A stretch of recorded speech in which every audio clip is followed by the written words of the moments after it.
खबर शामिल करते हैं भावनगर से। Deputy bureau chief Pakistan Shahzad Ahmad Kamal की रिपोर्ट के मुताबिक चेयरमैन तहरीक इंसाफ इमरान खान की कॉल पर महंगाई मुकाओ मार्च रैली निकाली गई, जिसकी क़यादत राव समीउल्लाह एडवोकेट ने की।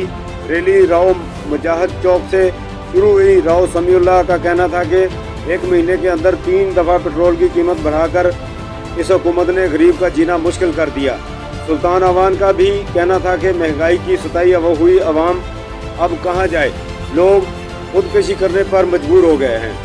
रैली में अनीस भट्टी, राव वकील ज़ुबैर अलवी, राव राशिद, राव इकबाल, वकार विकी और शहर की बड़ी तादाद में लोग शरीक थे और इम्पोर्टेड हुकूमत नामंजूर के नारे लगाए।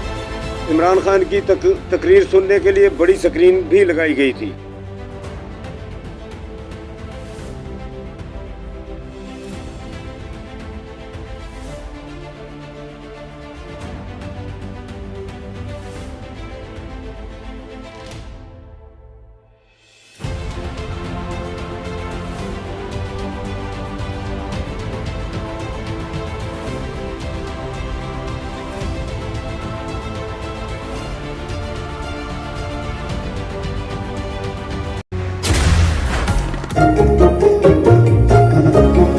अगर आपके रेफ्रिजरेटर की कूलिंग इतनी ही नाजुक है तो switch to PEL with Instacool, Pakistan fastest cooling refrigerator.